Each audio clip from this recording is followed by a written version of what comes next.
Hi everybody, I'm just following up on this whole shitstorm that started recently about female character designs. I know Anita Sarkeesian put up a video talking about character designs in video games.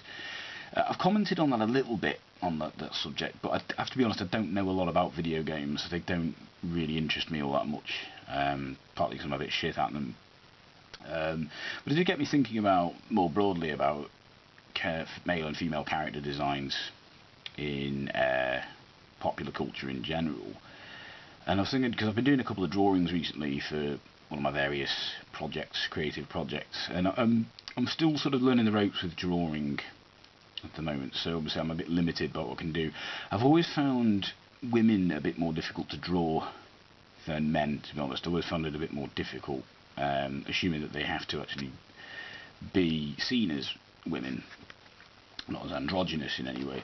But if we look at this drawing that I've done recently, this one's a guy. That's what my intention was with this, and I've drawn him in biro, which is a bit naughty. I shouldn't really do that. You're supposed to start off with pencils, use very light pencils and do circles and draw lines on them, and then rub various things out and then go over the proper lines, blah blah blah, with, you know, proper pencils or pens, etc. But every so often I'll just skip all that and just go for it. Yeah, sometimes I'll just do that and see what comes out. The more specific an idea you've got in mind, the better it is to be careful and start off and take your time and use pencils. But sometimes it's fun just to see what will happen. So this is a drawing of a guy I've done here. Supposed to be sort of youngish guy. I suppose he could be late teens, early 20s, couldn't he? He could even be in his 30s, but you know, I think he looks suitably like a guy. He's not especially butch looking, I don't think. You know, but I think he has that masculine sort of jaw, doesn't he? I think he looks like what we expect male manga characters to look like. And I've done this one recently, which I've coloured in.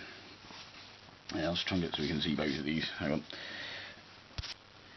With this one, my intention was, it's a woman, and I think I'd like to be able to say the reason I've only done portraits, you know, I've not done torsos, is to not give the game away too much with things like breasts or pecs or anything. But to be honest, I'm just a bit crap at drawing bodies, is the honest truth. Now I think with her, I've gone for this like slightly smaller jawline, you know, this less defined jawline, and also obviously longer hair. Although, you know, guys such as myself have longer hair, gone for a slightly maybe longer neck. I think that's sort of a little bit of an artistic license. It makes, for some reason, that makes it more feminine. With the nose, if you can see here, it's a bit difficult to see. I'll zoom in a bit. I've made it look slightly smaller looking. Noses on manga characters aren't usually very defined. They're just like a line. Basically, if we look back at the dude I did here, yeah, it's just a line there. That's all. That's a lot of time all you get. Same with the mouth.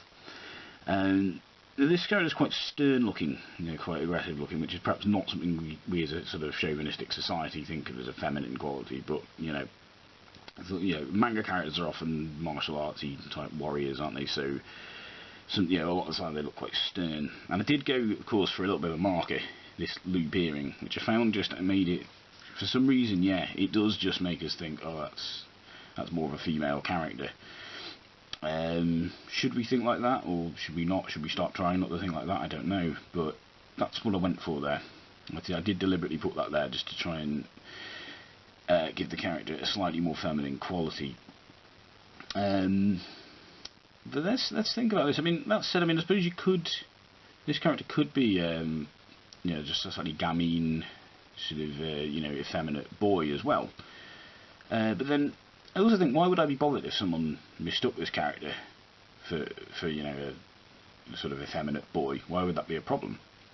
You know, it wouldn't actually be a huge problem to me, just as if, you know, someone mistook this guy here for, I don't think they'd mistake his gender quite so easily, but they might mistake, you know, his age or something, you know, or they might mistake, I don't know, anything else about his character. They might say, oh, does he look like he's a fighter, like some kind of martial arts manga character, or does he look like a stupid character or a clever character? Difficult to say. So yeah, I was just wondering about this, like, you know, have I designed these characters this way because of the sort of society I'm brought up in and blah blah blah, or and of course, is it always a problem if a character appears maybe a bit androgynous, should we say, if that's the right term.